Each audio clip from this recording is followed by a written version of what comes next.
கடந்த காலம் எதிர்காலம் உங்க வாழ்க்கையில ரணகளத்தை பண்ணுதுங்க. பெரிய ரவுடிசம் பண்ணிட்டு இருக்கு. சில நேரத்தில் பார்த்துக்கேன், இந்த புதுசா வர்ற ஜென்சி பாய்ஸ் இந்த பொட்ட பிள்ளைங்களோட போய் வழிச்சிட்டு இருக்கிறது, ஃபிளர்ட் பண்ணிட்டு இருக்கிறது, தெளிய வச்சு அடிக்கிறாயான்னு சொல்றாங்க பாத்தீங்களா? அது மாதிரி வாழ்க்கை உங்களை தெளிய வச்சு. நாம எல்லாம் என்ன நினைக்கிறோம், டைமே ஒரு ட்ரெயின் மாதிரி, நாம எல்லாம் ஒரு பேசஞ்சர் மாதிரி உட்காந்துருக்கோம், அப்படியே நம்மளை இழுத்துட்டு போகுதுன்னு நினைக்கிறோம். கிடையாது, நாம தான் ட்ராக்கு, டைம் நம்ம மேல போயிட்டு இருக்கு. அதான் உண்மை. எப்போ இல்ல, நாம ட்ரெயின் ட்ராக்கு, தண்டவாளம், நம்ம மேலதான் காலம் போயிட்டு இருக்கு. நம்ம கான்சியஸ்னஸ் மேலதான் காலம் போயிட்டு இருக்கு. நல்லா புரிச்சுக்கோங்க. டைமை தேடினீங்கன்னா கடந்த காலம் இல்ல, எதிர்காலம் இல்ல, நிகழ்காலமும் இல்ல. ஆனா உங்க இருப்புல இருந்தீங்கன்னா உங்க மேலதான் மூணும் போயிட்டு இருக்கு. உங்க கான்சியஸ்னஸ் தான் கேன்வாஸுங்கயா. டைம்ங்கிறது டிராயிங், பெயிண்டிங்க, அது பாட்டுக்கு ஓடிட்டு இருக்கு. இல்ல சினிமா திரை, உங்க கான்சியஸ்னஸ் தான் சினிமா திரை. பாஸ்ட், பிரசன்ட், ஃபியூச்சர் இதெல்லாம் சினிமா மாதிரி போய்கிட்டே இருக்கு அது பாட்டுக்கு. திரை சினிமாவை பார்க்க ஆரம்பிச்சதுதான் பிரச்சனை. திரை சினிமாவை பார்க்க ஆரம்பிச்ச உடனே திரையில எரியற மாதிரி காட்சி வந்து திரை ஐயோ ஐயோ நடிச்சு, ஐயோ நான் எரியறேனே. நன்றாக புரிந்து கொள்ளுங்கள். நாம் திரை என்பதை தெரிந்து கொண்டீர்களானால் இந்த காலம்ங்கிற சினிமா நம்ம மேல ஓடிட்டு இருக்குன்னு புரிஞ்சுக்கிட்டீங்கன்னா கடந்த காலம் உங்களை பெரும் மன உளைச்சலுக்கு உள்ளாக்காது. நல்லா புரிஞ்சுக்கோங்க. We suffer because we agonize over a past that exists only as a thoughts in the present. நாம் பெருந்துக்கம், பெருந்துயரம், டிப்ரெஷன் மாதிரி கொடுமையான துக்கங்கள், மன உளைச்சல், வலி, வேதனை இதெல்லாம் அனுபவிக்கிறதுக்கான ஒரே காரணம் என்ன தெரியுமா?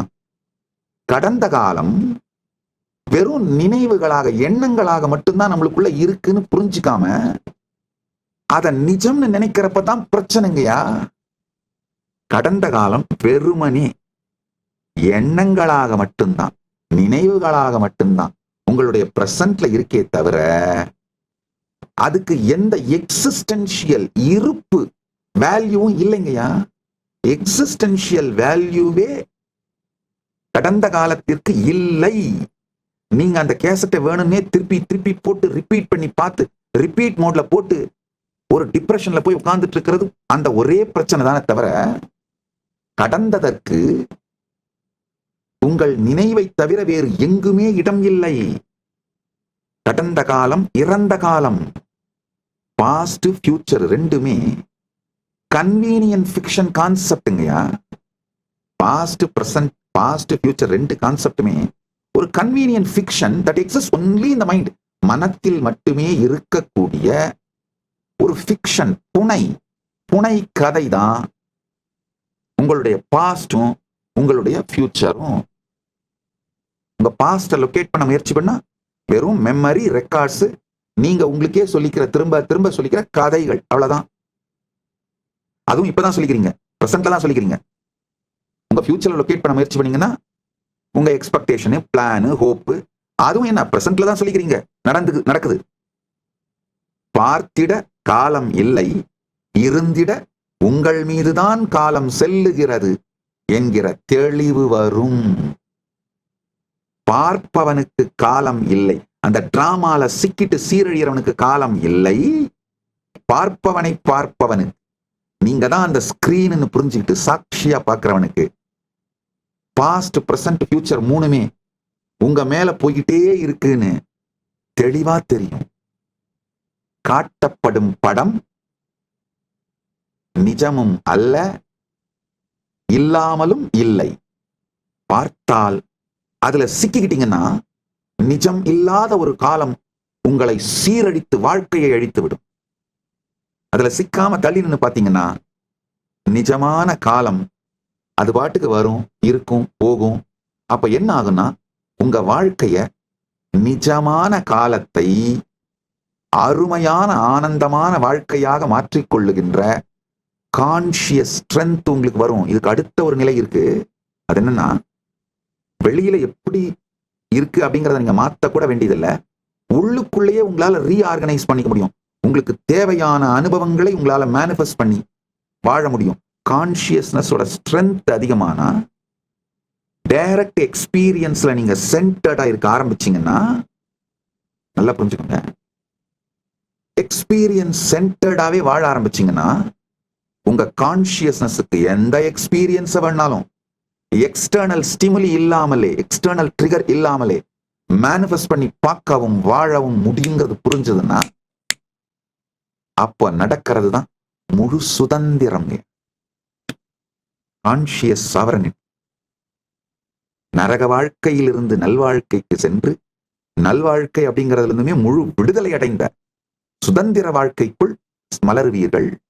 தொடர்ந்து இந்த காலம் உங்களுக்குள் ஏற்படுத்துகிற உணர்ச்சி கொந்தளிப்புகள், கடந்த காலம் ஏற்படுத்துற உணர்ச்சி கொந்தளிப்பு, எதிர்காலம் ஏற்படுத்துற உணர்ச்சி கொந்தளிப்பு, இதுல சிக்கனீங்கன்னா காலம் அப்படி நிஜமா தெரியும். அந்த டெலியூஷன்ல, இல்யூஷன்ல அப்ப வாழ்க்கையே சிக்கி சீரழிஞ்சு நரகமாத்தான் வாழ்வீங்க. எப்போ நீங்க திரை இதுல இந்த காலம் மூவாயிட்டே இருக்குன்னு புரியுதோ, அப்போ நல் வாழ்க்கையாக, ஸ்வர்க்க வாழ்க்கையாக உங்களை நீங்களே சீரமைச்சுப்பீங்க. ஆஹா, என் எக்ஸ்பீரியன்ஸ் இனிமையா முழுமையா ஆனந்தமா இருக்கிற மாதிரி உங்க வாழ்க்கையை கான்சியஸா கட்டமைச்சுப்பீங்க. அது சொர்க்க வாழ்க்கை. இதை தாண்டி ஒண்ணு, எல்லா எக்ஸ்பீரியன்ஸையும் வெளியில இருக்கிற சூழ்நிலைக்கு சம்பந்தமே இல்லாம இர்ரெலவெண்டா, ரிடண்டன்டா உங்களாலேயே மேனிஃபெஸ்ட் உருவாக்கி வாழ முடியும்னு தோணும் பொழுது, நீங்க ஒரு முழு சுதந்திரமான, வெளியில் இருக்கிற எதையும் எதுவும் எதனாலும் பாதிக்கப்படாத, பாதிக்க இயலாத, எதுவும் பாதிக்க இயலாத, எதனாலும் பாதிக்கப்படாத ஒரு கான்சியஸ் சாவரனான ஆன்ம சுதந்திரம் பெற்ற வாழ்க்கையை வாழ ஆரம்பிப்பீங்க. அதுதான் கைலாச வாழ்க்கை. நரக வாழ்க்கையிலிருந்து சொர்க்க வாழ்க்கைக்கு வாங்க, சொர்க்க வாழ்க்கையிலிருந்து அடுத்து கைலாச வாழ்க்கைக்கு மாறுவீங்க. இது மொத்தத்தோட ரகசியம், சாரம் என்னன்னா, உங்களுக்குள்ள நடக்கிற அனுபவங்களை சாட்சியா பார்க்க ஆரம்பிக்கிறதா முதல் படி. அப்போதான் இந்த டைம் இல்யூஷன் கிரியேட் பண்ற சஃபரிங் தெளிய வச்சு அடிக்கிறான்னு சொல்றாங்க பாத்தீங்களா, அது மாதிரி வாழ்க்கை உங்களை தெளிய வச்சு அடிச்சிட்டு இருக்கிறது உங்களுக்கு புரியும். பொதுவா இந்த ஆதீனங்களுக்கு, நம்முடைய கைலாசங்கள், உலகம் முழுக்க இருக்கிற கைலாசங்களுக்கு புதுசா வர்ற சன்னியாசிகள், பிரம்மச்சாரிகள், அவங்களுடைய பிஹேவியர்ஸ், இல்ல புதுசா வர ஆதீனவாசிகள் பிஹேவியர்ஸ் பார்த்திருக்கேன்.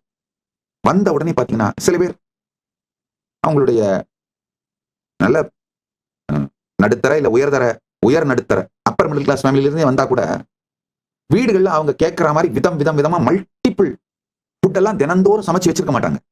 தினந்தோறும் அவைலபிளா இருக்காது.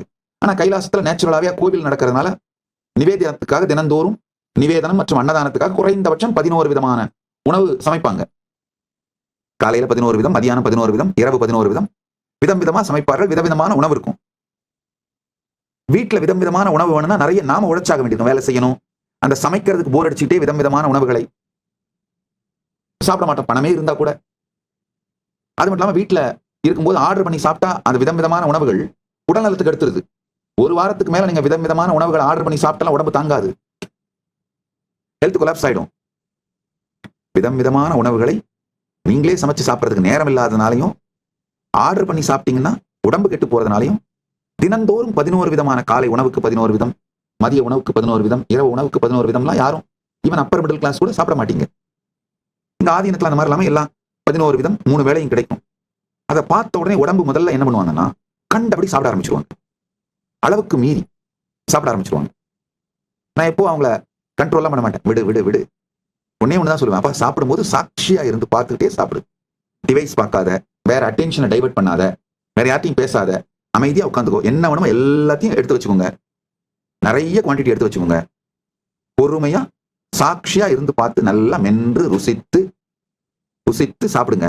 ஒரு மாசத்துல அவங்களுக்கே புரிய ஆரம்பிச்சிடும்.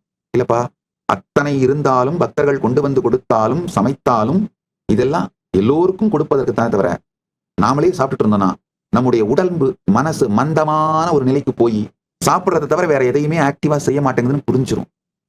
ஒரு மாசம் 2 மாசத்துல அவங்களே அலைன் ஆயிப்பாங்க வாழ்க்கைய. இல்ல இது சரியில்லை. இந்த ஒரே ஒரு விஷயம், அதாவது சாட்சியா இருந்து பார்க்கறது மூலமாவே தாங்களே தங்களுடைய வாழ்க்கையில அலைன் ஆயிடுவாங்க. அதே மாதிரி தாங்க சில நேரத்துல பார்த்துக்கேன், இந்த புதுசா வர்ற ஜென்சி பாய்ஸ் இந்த பொட்ட பிள்ளைங்களோட போய் வழிஞ்சிட்டு இருக்கிறது, ஃபிளர்ட் பண்ணிட்டு இருக்கிறது, நான் ஒன்றும் கண்டுக்க மாட்டேன், சும்மா இருப்பேன். அது 2 மாசத்துல அந்த பிள்ளையோட மூட் ஸ்விங்கை வேணாலும் ஹேண்டில் பண்ண முடியாது, இவனுடைய மூசை அந்த பிள்ளையால ஹேண்டில் பண்ண முடியாது, தானா உடைச்சுக்கும். நான் ஒன்னே ஒன்று தான் சொல்லுவேன், நீ எக்ஸைட்டடா வேக வேகமா இயங்கும் பொழுதும் உடைச்சிக்கும் பொழுதும் என்ன நடக்குதுன்னு சாட்சியா பாரு. உள்ளேயும் வெளியிலையும் என்ன நடக்குதுன்னு சாட்சியா பாரு, புரிஞ்சிடும். இதே மாதிரிதான் கடந்த காலமும் எதிர்காலமும் உங்க வாழ்க்கையில ரணகளத்தை பண்ணுதுங்க. பெரிய ரவுடிசம் பண்ணிட்டு இருக்கு. அமைதியா பாருங்க. உங்க வாழ்க்கை ஒரு மார்க்கெட்னா கடந்த கால ரவுடிங்க. கடந்த காலங்கிறது ஒரு பெரிய ரவுடி கும்பல். அது டாய் டூயின்னு அடிச்சு துவச்சு மறிச்சு அத்தனையும் சின்னாவினமாக்கிட்டு வசூல் கூடுறா மாமூல் கூடுறா அப்படின்னு அழிச்சிட்டு துவச்சிட்டு போகும். நீங்க ஐயோ என்னடா இது மெதுவா உங்க வாழ்க்கையை உங்க கடையை திரும்ப அடுக்கி வச்சுட்டு உட்கார ஆரம்பிக்கும் போது இன்னொரு ரவுடி கும்பல் அந்த ரவுடி கும்பல் அப்படிதான் பண்ணிட்டு இருக்கானுங்க, அவனுங்க கிட்ட இருந்து பாதுகாப்பு நீ எனக்கு மாமூல் கொடு அப்படின்னு இவனுங்க அடிச்சு துவச்சு, அது எதிர்காலம். அது அடிச்சு துவச்சிட்டு அவன் போவான். கடந்த காலத்துல இருந்து நான் பாதுகாப்பு கொடுக்குறேன்னு சொல்லி எதிர்காலம் உங்களை ஏமாத்தி அடிச்சு துவைக்கும். எதிர்காலத்தை எங்க ஒண்ணும் பண்ண முடியாதுடா, நான் தான்டா கிங் அப்படின்னு கடந்த காலங்கிற அந்த ரவுடி கும்பல் திரும்ப அடிச்சு துவச்சிட்டு போகும். ஆனா இவங்க ரெண்டு பேரும் ஒரு நாளும் ஒருத்தன் அடிச்சுக்க மாட்டான். ரெண்டு பேரும் சேர்ந்து உங்களை மட்டும் தான் அடிச்சு துவச்சிட்டு இருப்பான்றது உங்களுக்கு எப்ப புரியுதோ அப்ப முடிச்சுக்கிட்டாரே. கடந்த காலம் எதிர்காலம் ரெண்டு ரவுடி கும்பலையும் நம்மளை தாண்டா அடிச்சு துவைக்கிறானுங்க, அவனுங்க ஒருத்தனுக்குள்ள அடிச்சுக்கவே மாட்டானுங்கடா. எதிர்காலம் உங்களை கன்வின்ஸ் பண்ணும், கடந்த காலத்தை நம்பாத, நான் உன்னை பாரு வேற மாதிரி மாத்திரம் பாரு அப்படின்னு. கடந்த காலம் எதிர்காலம் ஒண்ணும் பண்ண முடியாது, உன்னால ஒன்னுத்தையும் சாதிக்க முடியாதுடா, உன்னை என்ன பண்றேன் பாரு, நீ இந்த மாதிரி நாசமாக்கி வச்சிருக்கிற, உன்னை எப்படா நீ உன்னால எப்படா எதையும் சாதிச்சிட முடியும், அது அடிச்சு உடைச்சிட்டு போகும். ரெண்டு பேரும் அடிச்சு உடைச்சிட்டு போறதை பார்த்துட்டு நீங்க சும்மா தேவையான உட்காந்துருக்க வேண்டியதான். இது புரிஞ்சதுனாலே கடந்த காலம் எதிர்காலம்ங்கிற இந்த ரெண்டு இல்யூஷன் உங்களை அழிப்பதை நிறுத்திவிட்டு சாட்சியா இருந்து பார்த்து அந்த அகோனி பெயின் அதுல இருந்து விடுபட்டுருவீங்க. விடுபட்டு நீங்க காலம்ன்ற ட்ரெயின்ல உட்கார்ந்து இருக்கிற பேசஞ்சர் இல்ல, காலம்ன்ற ட்ரெயின் போறத அந்த ட்ரெயினை தாங்குற தண்டவாளம். கடந்ததும் இருப்பதும் வருவதும் உங்கள் மேல் சென்று கொண்டிருக்கிறது. இந்த ஒரே ஒரு ஷிஃப்ட் தாங்க வேணும். நீங்க அதுல உட்கார்ந்துட்டு போயிட்டு இல்ல, அது உங்க மேல போயிட்டு இருக்கு. நீங்கள் பயணி அல்ல, தண்டவாளம். மீண்டும் ஒருமுறை கதவை திற, காற்று வரட்டும். பகவான் ஸ்ரீ நித்யானந்த பரமசிவம் அருளும் சிறப்பு நீரலை சத்சங்கம்.